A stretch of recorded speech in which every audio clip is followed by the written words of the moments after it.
Welcome to the new Starz show. Today I'm talking to a female artist who has performed with Barry White, Gladys Knight, Elle DeBarge, Philip Bailey, Jermaine Dupri, and many more fabulous artists.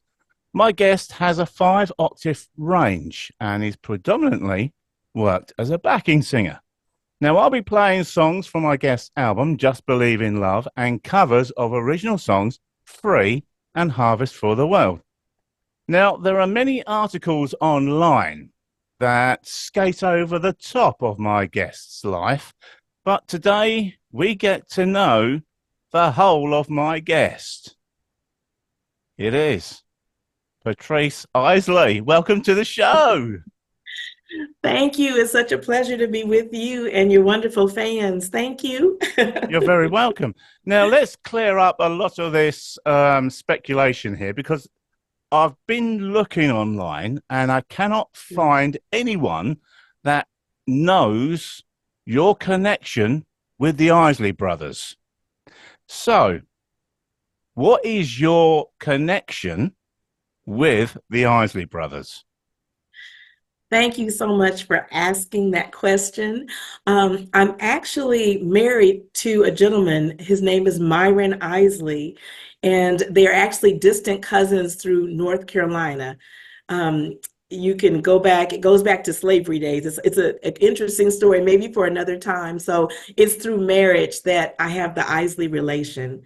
Wow. Okay. So, your husband then is a distant cousin to the Isley brothers. Yes, sir. Uh-huh. Wow. Okay. So through the through marriage, it Yes. comes the music as well. So you've been attracted to music virtually all your life, and you've married into probably one of the biggest iconic families known in soul and R&B. That's very true. And if you want a little more detail, because my husband, well, we researched it. I got married. We'll just be full transparency on your interview. I hope that's okay. I married late in life. Most of the music accolades that I've been blessed to have is when I was single. Right. And so when I got married, the gentleman that I was blessed to marry is an Isley brother. But how the relation is back through North Carolina, I don't want to overshare. They're like, was it like grandfather and my husband's great grandfather were brothers. So I have pictures. I should probably post online of my husband's father. He looks just like Ernie Isley. It's really interesting. So that's how the relation is. So, and I couched most of my career without ever leaning on the Isley name. However, as you gave a lead in, I did finally, after like 30 years in the business, I did decide to release a song with the Isley name on it as an homage to the family. So that's how it works. I'm so glad you did. But where does your singing start from? I mean, what age are we talking that you actually started singing? Well, again, thank you for that question. I started actually, I remember my earliest memories were about 4 years old. I was a little girl in Houston, Texas, and back then the group was called the Jackson Five. They were really popular. Yeah. So I used to get together. I mean, I have two younger sisters. Every day I would play dress up and put on shows. I would give them oatmeal boxes and spoons for microphones, and we would put on these little shows every day for anyone who would listen. And I also know back then, my mother used to always, I didn't understand. As I got older, I did. She would always scream whenever Tom Jones would come on. And Tina Turner, she would squeal. So I had a fringe vest like Tina, so I would get up and shake. And again, anyone who would watch, anyone that would come by, the mailman, the babysitters, friends, I would just always perform starting at that age. Quite a little performer. Quite a little performer. So singing, I take it, is in your whole family? Well, to be honest, my dad had a very beautiful voice. At the time of this recording, he's still with us.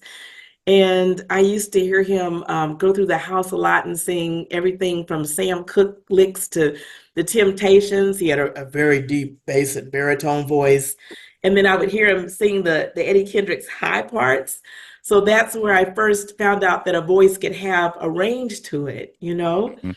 But other than that, he was a businessman. He used to travel a lot. So I wish I had the story where I grew up in church and sang all the time or was with a musical family. It was just something I was sent here with. And then I would hear my dad from time to time sing, and that kind of gave me my first vocal introduction to music, I guess. Wow, that's so, so brilliant. So, where do you or who inspired you to start singing? Was it your dad? Well, to be honest with you, okay, all right. Oh wow, I got emotional for a moment. I don't know what kind of show this is. Can I be myself and You can be be exactly who you want to be. this is all I have, folks.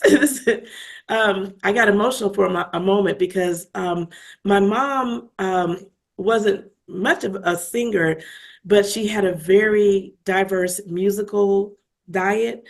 So we grew up listening to everything from one of my favorites used to be Barbara Streisand to Melba Moore to Seals and Crofts to when I was in my middle age, we would listen to Guns N' Roses. I mean, we listened to all kind of music. And again, from age 4, my mom bought me my first pair of go-go boots and fringe vests. So I would have to say she was instrumental at least in celebrating my desire to want to do music. Now, I still had to go to school and go to university, you all would call it, and get my education. But before she left, she really was cheering me on in my career. So, Ah, that's wonderful. It really yeah, is. thanks. Now you've covered the original Isley Brothers song, Harvest Mhm. for the World, Yes. but so has 20 to 30 other artists. So why that song? Well, I remember I enjoyed the song as a little girl.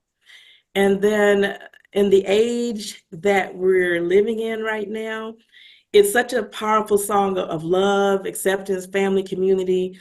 And for those of you that have a spiritual penchant or a spiritual tent, you know, it's a powerful message for today of harvesting everyone together, and of unity. So that's why I chose to release it. My husband and I talked about it. He enjoyed it. So I was blessed to get together with a Grammy Award winning producer, Cornelius Mims, that produced the song for me. So it just seemed like it was timely to release a message of hope during this time. So, That's a fabulous song. It really is. It can be quite haunting when you listen to it, but it yeah. has got such a beautiful, beautiful message behind that song. And Thank doesn't matter how many people cover it, it still you. has that same meaning behind it. Now, from your album, Just Believe in Love, there are Yes. many, many groovy, funky songs on there. And not to mention the love ballads as well. They're on there. But where do you draw your inspiration from to build such a fantastic album?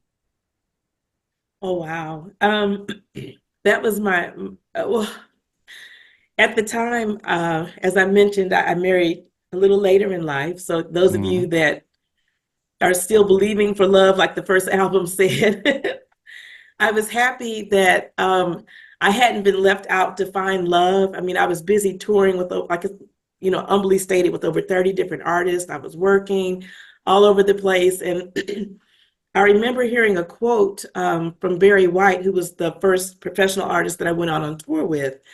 And he mentioned singing songs about love, but still looking, for that type of love.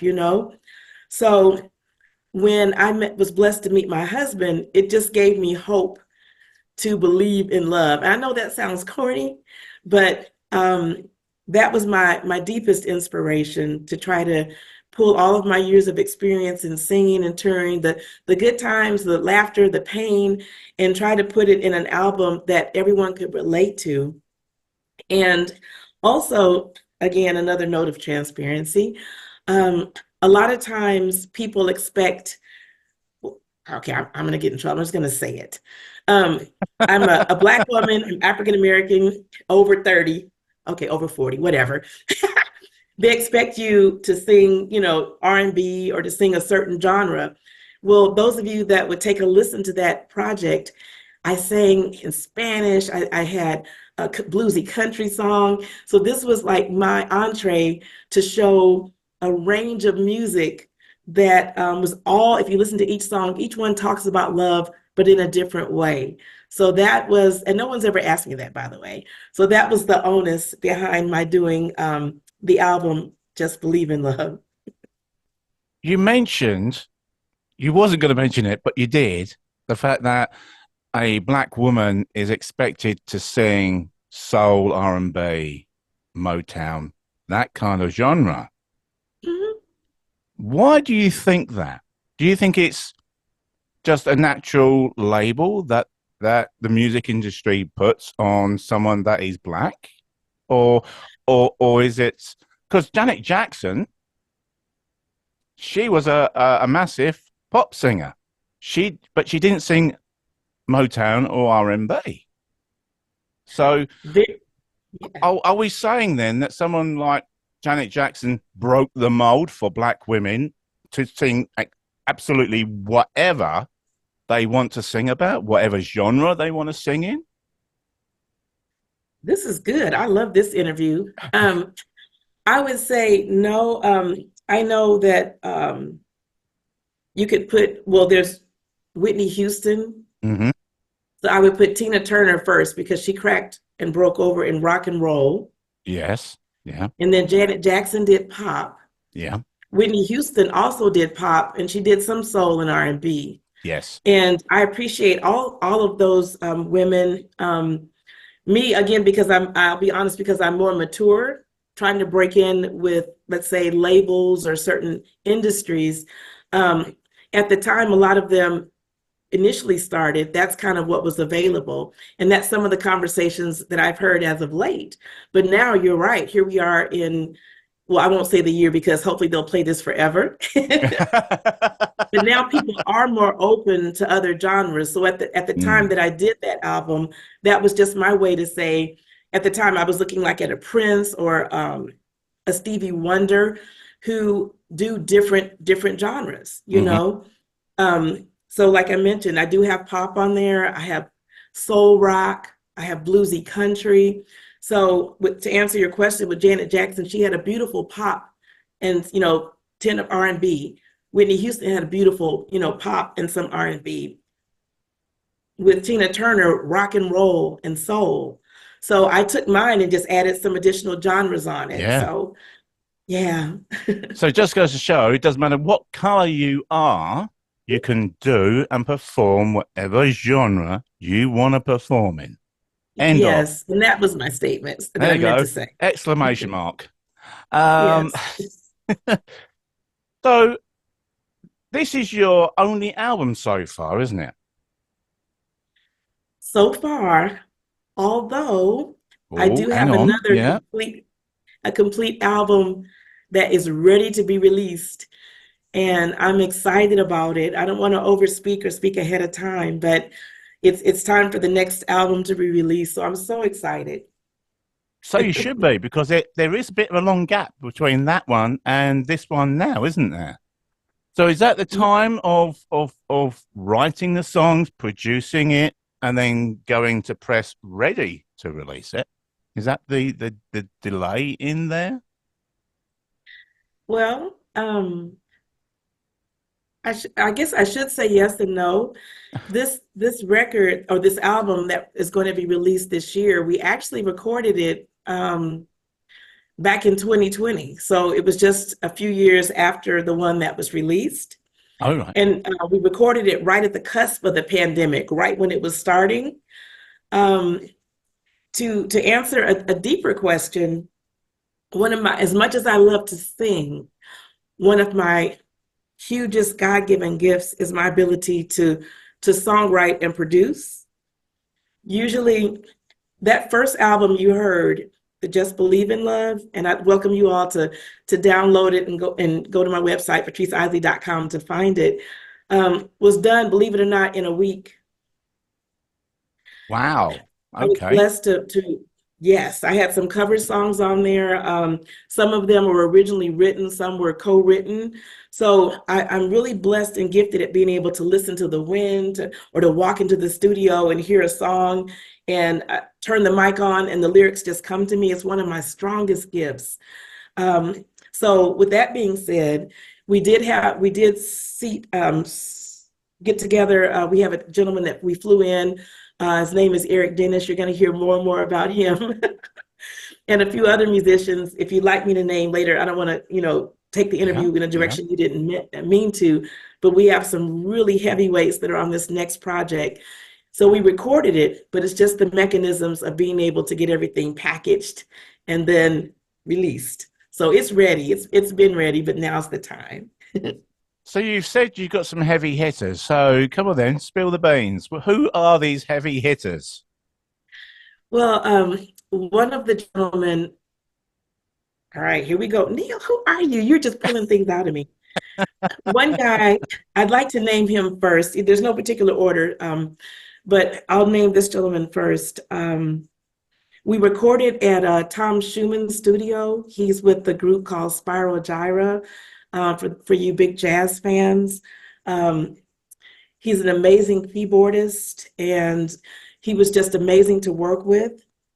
Another gentleman is Skip Martin. Now, I need to tell you who Skip Martin is. He was with a group called the Daz Band. They were really huge when I was young, and they had a song when I was in a dark time when I was about 12 years old, and their song came on the radio, and it stopped me from making just a terrible mistake when I was in a dark moment. And that song was called Just Believe in Love. Okay. So when I recorded my first album, that's why I called it Believe in Love. It was named for that song. And I actually did a cover of that song on my first album.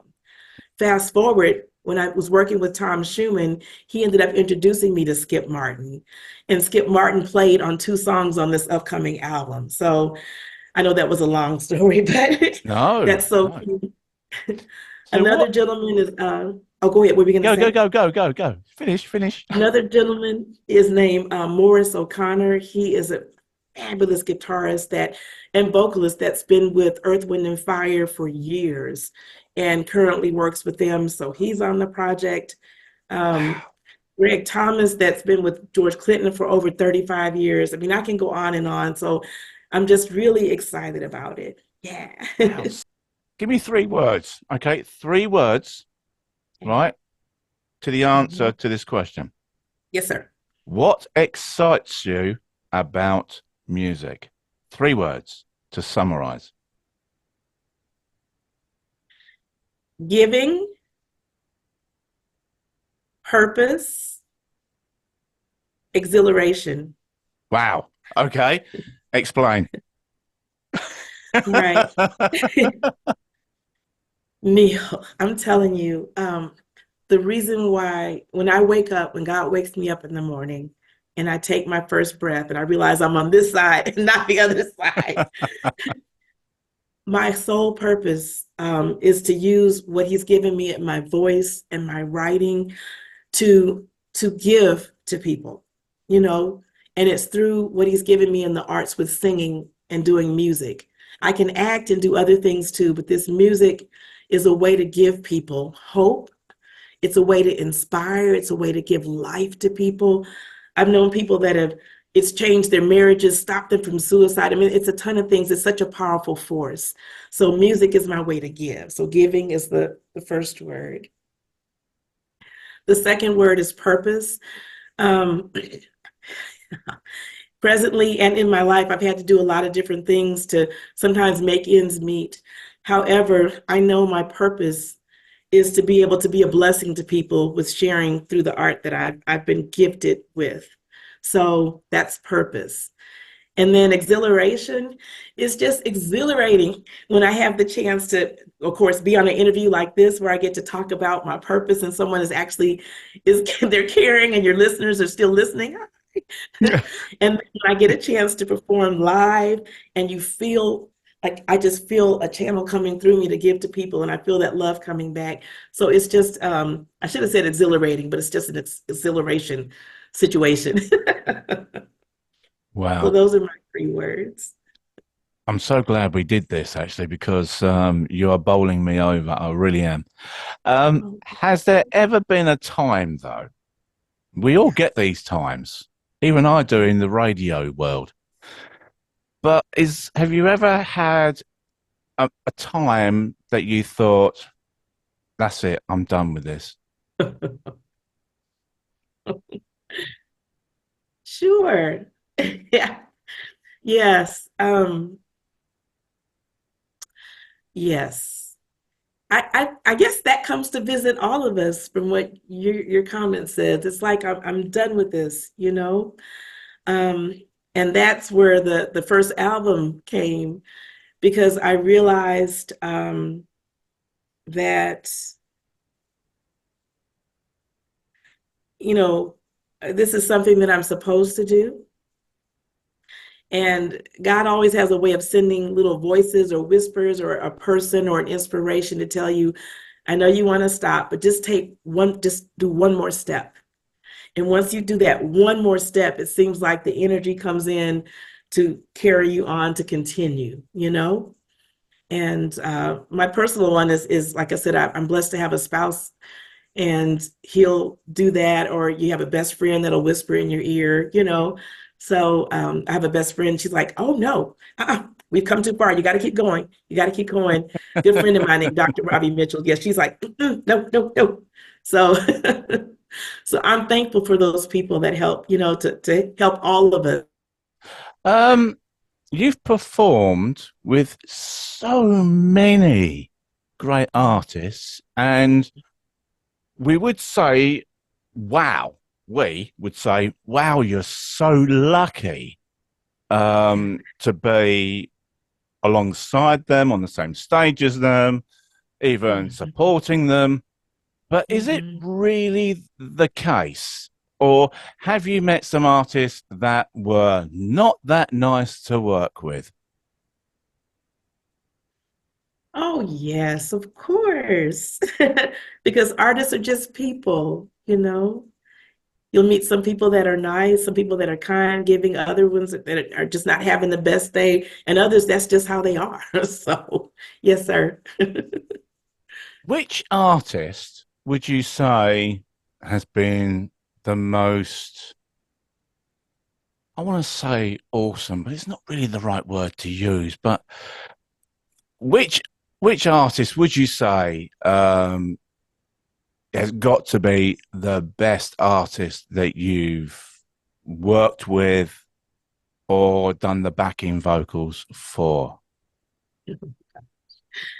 Okay. I would say um,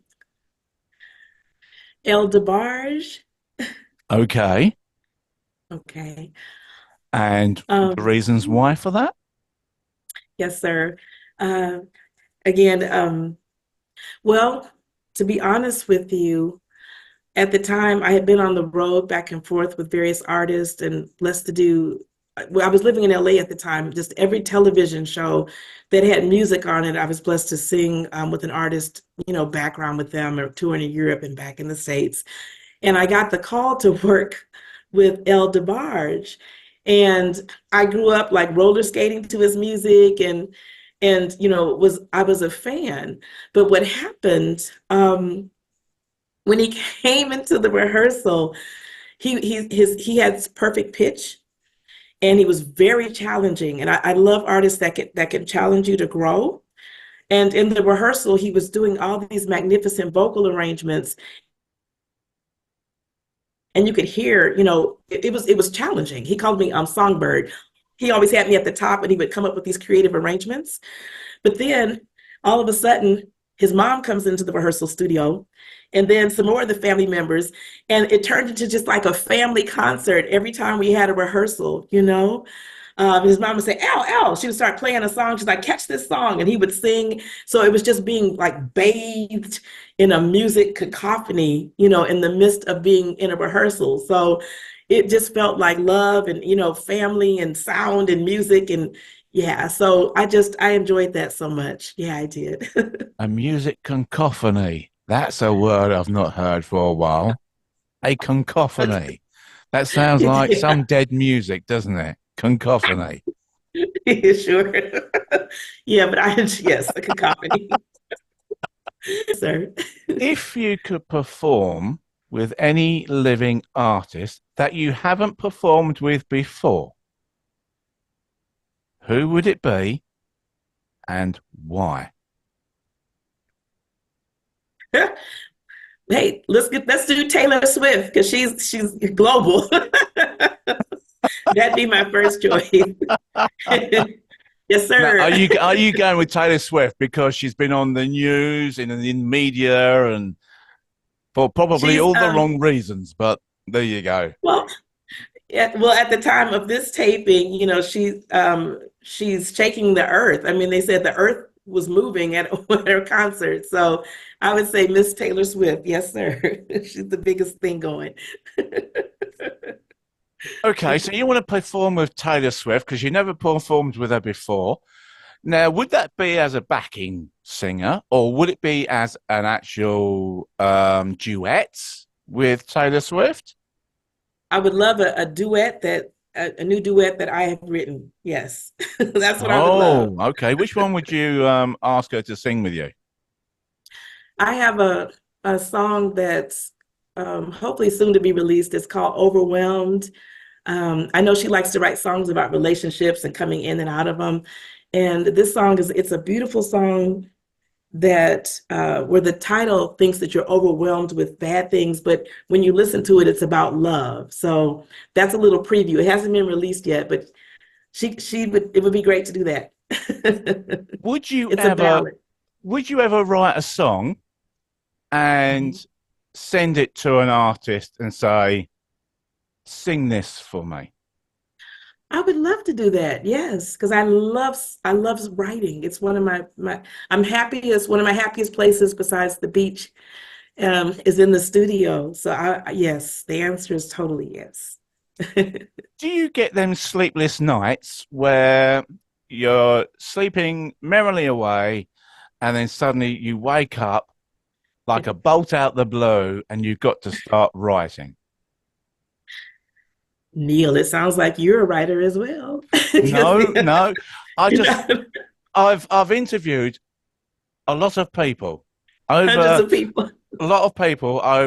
a period of about 3 years, Okay. and they all seem to have this common denominator, which is they'll be sleeping and they'll be waking up at 1 o'clock, 2 o'clock, 3 o'clock, whatever, and they've either got to get some music down or they've got to voice note into a phone some lyrics. And it can come from just about anywhere at any time during the day or night. Yes, sir. That's basically how it goes. And I've even been like, if we're traveling, my husband and I in a hotel room, and not to go TMI, but I'll go in the restroom, you know, in hotels, usually, unless you have a suite. I've gone in and whispered in the phone and done a vocal recording so I don't wake him up. And I try to do it enough times so I can go back and hear it once, you know. But yes, that does happen. It's not always convenient when the lyrics or the music gets downloaded, but you probably heard them say you have to capture it while it's there because if not, it just Yeah, kind of yeah. goes. I find it amazing. I find it amazing. I don't have that experience, not at all. I just Okay. wake up at silly hours of the clock just because my brain says wake up. Um, Yes. so what's next for Patrice Isley? Oh, thank you for asking. Um, Locally here, at the time of this taping, I have a performance that's coming up here in Las Vegas on April the 25th at a place called the Composer's Room that I would love for you all. You're welcome to fly over or wherever you're You watching know, this, I'd catch a love train. to. I would love to. And when I get where I'm headed, I can send for you. Um, and please, you can go to my website, patriceisley.com, for ticket and information there. Um, I'm excited because I have the new album that'll be released very soon. So I'm excited about you all having a chance to hear that and the promotions for that. And I'm hoping to get some tour dates locked in where I can come out and start performing again. I was traveling quite a bit before the pandemic, and then which that's been behind us for a little minute now, but I'm just excited to do that, to get back in front of folks and to share good music. Well, I was going to say, are there any concert dates? And you just nailed that. You must have read my mind. No, Um, so you're in LA, yes? LA or actually, I'm in for your concert? I I'm in Las Vegas for the Las concert. Vegas. So, yeah, Los Uh-huh. Angeles. Los Angeles? LA, Oh Las no, I Vegas? love Los Angeles. Yeah. Yeah. The Yeah, LA I'm in Strip. well, you said in the strip, yeah, Las Vegas has a strip, and the composer's room is right near the strip area, which is kind of cool. It's in an old part of Las Vegas that I'm excited about. But I'll have some other performances coming up, so you all can always check in under shows at patriceisley.com to see what's going on there. Oh, excellent. We can't wait. We cannot wait for that. Yay. So, well, that's all we've got time for this week. I want to thank you, Patrice, for being on the show. It's been a pleasure having you on the show, and thank you for letting us into your life. Thank you for that. And I Um, want to thank you. I'm sorry, I didn't mean to interrupt your go. salute. I wanted to just say a thank you if I could. Is Oh, that okay? yeah. Oh, yeah. Um, Yeah. and this, I'd like to thank you, first of all, for this opportunity. Again, I don't take this lightly. I know you're very beloved and your fans love you, so thank you. And I want to thank your fans. And I want to thank Expansion Records because they've been so brilliant at releasing Free and Harvest for the World. And hopefully the new project, we're talking about it. So thanks to Ralph T, the owner, and Deanne Hines that Oh, helped me to yes. even know who you are. So I Oh, wanted to make sure yes. Yes, she knows exactly who I am. Um, So Yes, thank yeah, good you. old Diane Hines from Entertainment Bureau for making this all happen. Yeah. Absolutely. So now you probably know all about Patrice than any article out there on the net. There you go. So if you want to hear more, head over to tinyurl.com/Neil Clark for a plethora of interviews with great artists just like Patrice here. So, for myself, Neil Clark, and my very special guest, Patrice Isley, say goodbye, Patrice. Goodbye. God bless you all, and thank you. Goodbye. Bye.